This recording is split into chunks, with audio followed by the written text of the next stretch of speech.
Buenas tardes. Hoy nos encontramos con el doctor Rodolfo de la Torre, director de Desarrollo Social con Equidad en el Centro de Estudios Espinosa Iglesias, para conversar sobre dos cuestiones centrales que tienen que ver con la pobreza.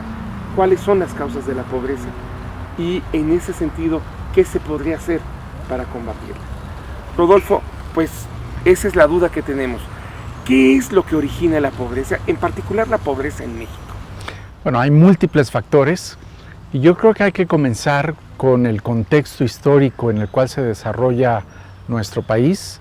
Partimos de una herencia colonial de mucha desigualdad, de instituciones que se formaron privilegiando a los poderosos, procurando que hubiera oportunidades de obtener rentas por la posición que se ocupa y no por la productividad, y eso ha incidido en nuestro país.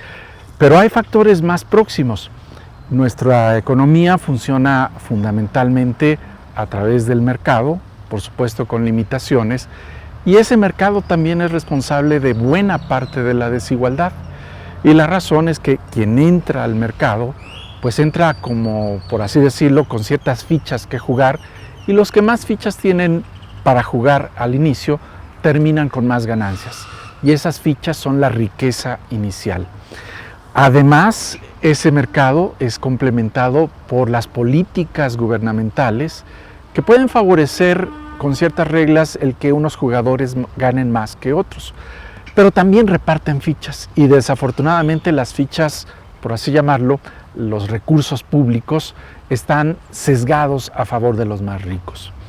No debe de olvidársenos en esta explicación que las personas provienen de un origen familiar, de una localidad, de un estado, y lo que les rodea, incluyendo la pobreza que existe, que no es la propia, también termina reflejándose en las oportunidades de las personas. El resultado final es que a pesar de que hay muchas personas que trabajan mucho, que se esfuerzan, que incurren en riesgos, que ahorran, no tienen las mismas oportunidades para que eso les dé frutos y puedan equipararse en cuestiones mínimas de bienestar con los demás. O sea, podríamos decir de alguna manera entonces que la pobreza en México está ligada profundamente a la desigualdad. Sí, la desigualdad es un fenómeno consustancial a la pobreza. Conceptualmente no son lo mismo. Puede haber dos personas muy ricas que sin embargo sean muy desiguales y esa desigualdad no se traduce en pobreza. Pero generalmente parte de los problemas de la pobreza se debe a que los países tienen suficientes recursos para que nadie sea pobre. Sin embargo, se distribuyen de tal forma que eso impide que algunos superen los mínimos de bienestar. ¿Dirías que en el contexto mexicano sería insuficiente esta cultura del esfuerzo, echarle ganas, no alcanza para lograr salir de la pobreza? Digamos, no particularizando en alguna persona, sino en el conjunto de la población. En general no alcanza, lo cual no quiere decir que ignoremos la responsabilidad individual. Las personas, por supuesto que tienen que aceptar las consecuencias de sus acciones. Si no ahorran, si no trabajan, si no estudian por decisión propia y terminan siendo pobres, muy frecuentemente podrá decirse que son responsables de su pobreza. Pero el caso de México es distinto. Hay personas que trabajan mucho, que trabajan más que otros en términos del tiempo que dedican, que han intentado ir a la escuela y no han tenido una educación de calidad, que han intentado cuidar su salud y sin embargo una serie de circunstancias les impiden tener condiciones semejantes a las de los demás. En general hay circunstancias fuera del control de las personas que terminan afectando sus oportunidades y esas son las más importantes en el caso de la pobreza y la desigualdad en México. En México llevamos ya más de 2 décadas con políticas sociales que para combatir la pobreza explícitamente presentadas de esa forma y que ponen el énfasis en aumentar las capacidades de los individuos para romper este círculo de reproducción de la pobreza.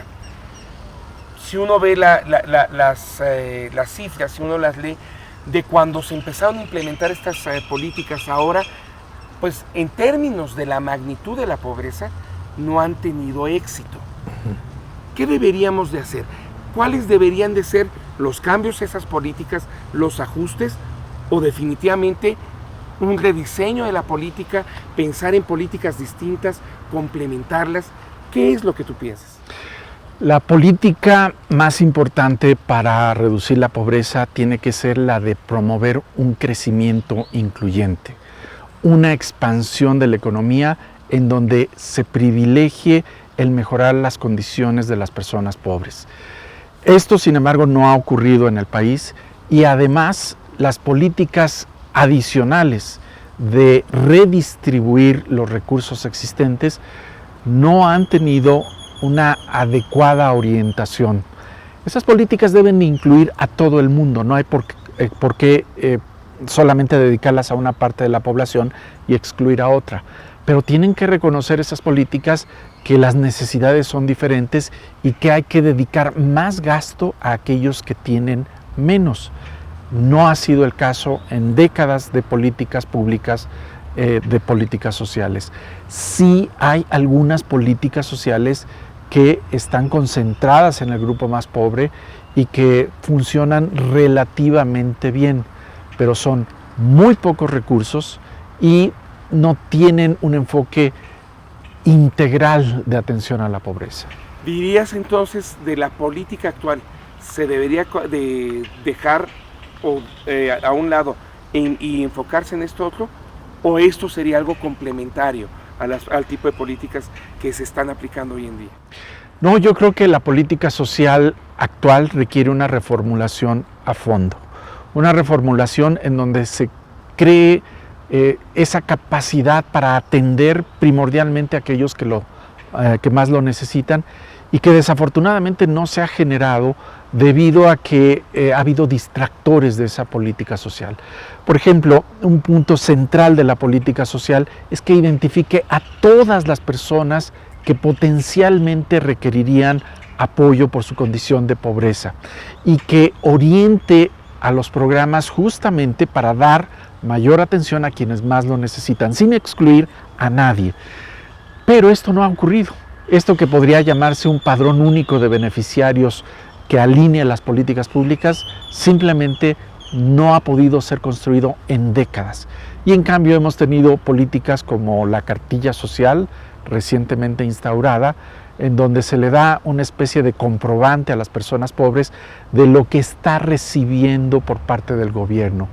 Y esto puede llegar a ser incluso insultante. Es como decirle: mire, sí te estoy ayudando, y si no estás saliendo adelante, no es porque yo no te dé, cuando en realidad el problema de fondo es un mal planteamiento de las políticas públicas.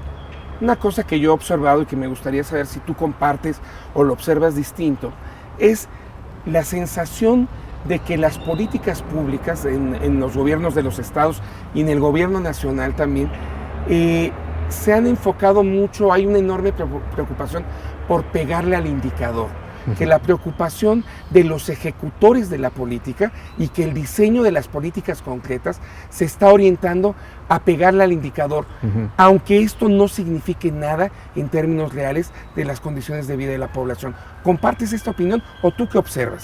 No, la comparto, y agregaría que tener un buen indicador que guíe las políticas públicas parte de una adecuada conceptualización de la pobreza. Y hay que pensar que las personas, a mi parecer, son pobres porque no tienen lo mínimo para ejercer ciertas libertades en el sentido de oportunidades, y hay que proporcionarlas. Y efectivamente ha habido una tendencia a que la medición de la pobreza, pero sobre todo la política pública, intente cambiar el indicador inscribiendo a un programa social, a una pensión, a un seguro, a las personas, en vez de potenciar esa libertad de las personas en términos de oportunidades. No se trata, pues, de cambiar el indicador, sino de cambiar la vida de las personas, y nunca será lo mismo. Rodolfo, muchas gracias. Le agradecemos a todos por ver esta entrevista que se ha hecho justamente para el foro ¿Por qué no baja la pobreza y la desigualdad en México?